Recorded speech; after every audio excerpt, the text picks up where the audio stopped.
Este podcast é um oferecimento da empresa ArcelorMittal. ArcelorMittal é aço, aço é ArcelorMittal.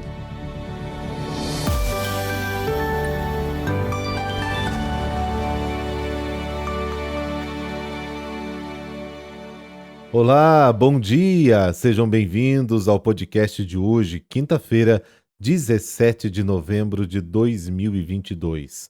A igreja se veste de branco para celebrar Santa Isabel da Hungria.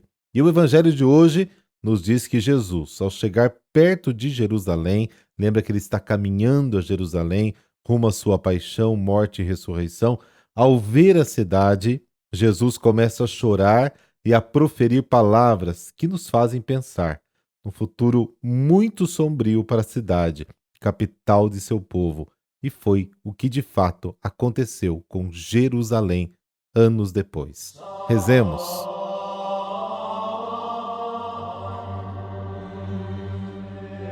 Pelo sinal da Santa Cruz, livrai-nos Deus, nosso Senhor, dos nossos inimigos.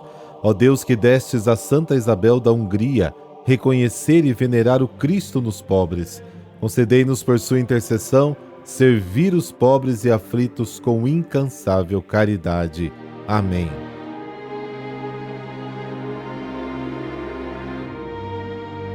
Lucas, capítulo 19, versículos de 41 a 44. O Senhor esteja convosco, Ele está no meio de nós. Proclamação do Evangelho de Jesus Cristo segundo Lucas. Glória a vós, Senhor. Naquele tempo, quando Jesus se aproximou de Jerusalém e viu a cidade, começou a chorar e disse: Se tu também compreendesses hoje o que te pode trazer a paz, agora, porém, isso está escondido aos teus olhos. Dias virão em que os inimigos farão trincheiras contra ti e te cercarão de todos os lados. Eles esmagarão a ti e aos teus filhos, e não deixarão em ti pedra sobre pedra, porque tu não reconheceste o tempo em que foste visitada. Palavra da salvação, glória a vós, Senhor.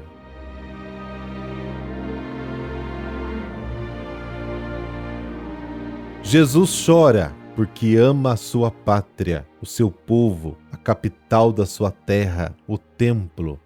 Ele chora porque sabe que tudo será destruído por causa do seu povo que não soube realizar o chamado de Deus nos fatos da própria vida. As pessoas não percebem o caminho que poderiam levá-las à paz, ao Shalom, mas agora foi escondido de seus olhos. Essa declaração evoca a crítica de Isaías à pessoa que adorava ídolos. Ele se alimenta de cinzas, tem um coração iludido que o desencaminha. Ele não sabe como se livrar e dizer: o que eu tenho na mão não é falso. Isaías 44. Como diz São Paulo, indignação e ira contra aqueles que pela rebelião resistem à verdade e obedecem à injustiça. Romanos capítulo 2. Em outra ocasião, Jesus lamenta que Jerusalém não conheça como realizar a visita de Deus e muito menos acolhê-la. Jerusalém, Jerusalém, tu que matas os profetas e apedrejas os que te são enviados, quantas vezes quis ajuntar os teus filhos, como a galinha ajunta sua ninhada debaixo de suas asas, e você não quis. Aqui a sua casa ficará deserta. Lucas capítulo 13. Jesus então descreve o que acontecerá em Jerusalém. Utiliza as imagens de guerra que eram comuns na época em que um exército atacava uma cidade: trincheiras, matança de pessoas, destruição total de muros e casas. Assim, no passado, Jerusalém foi destruída por Nabucodonosor. Desta mesma forma, as legiões romanas costumam lidar com as cidades rebeldes, e assim será feito novamente 40 anos depois com a cidade de Jerusalém. De fato, no ano 70, Jerusalém foi cercada e invadida pelo exército romano. Tudo foi destruído.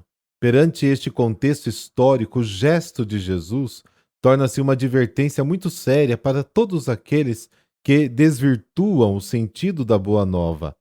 Jesus, Deus, visita o seu povo, e é justamente nesta advertência que tudo que Jesus fez e faz é definido como uma visita de Deus.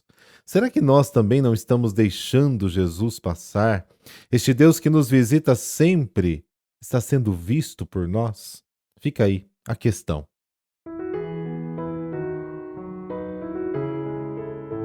E como dito no início, hoje a igreja celebra Santa Isabel da Hungria.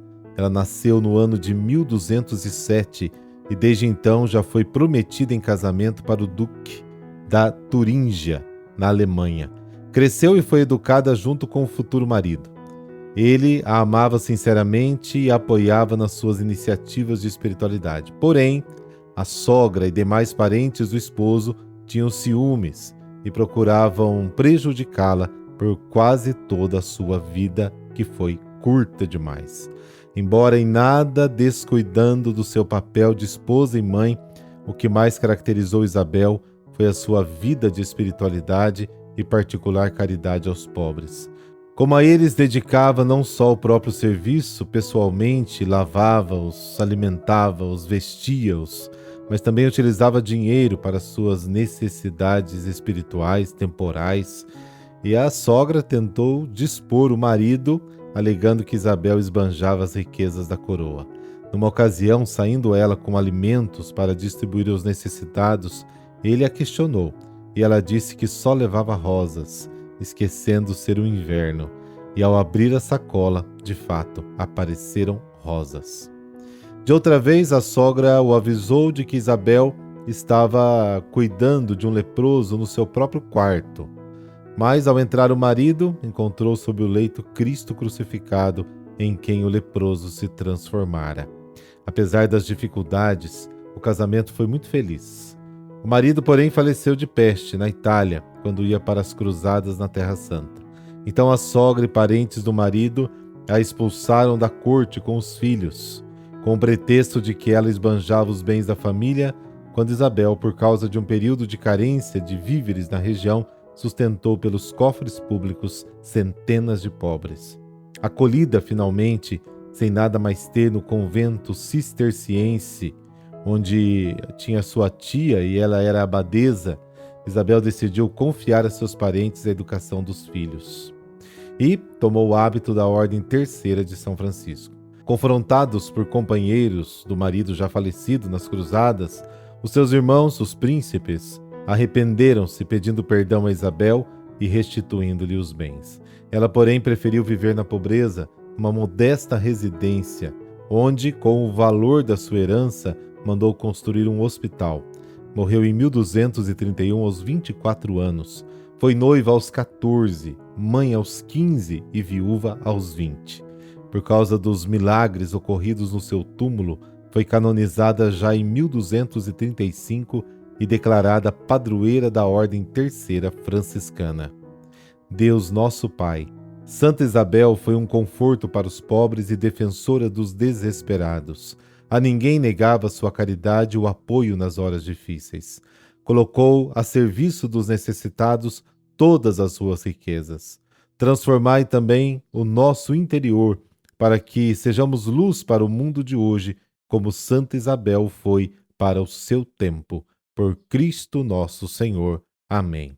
Por intercessão de Santa Isabel da Hungria, essa bênção de Deus Todo-Poderoso, Pai, Filho, Espírito Santo. Amém. Boa quinta-feira, tudo de bom. Nos falamos amanhã.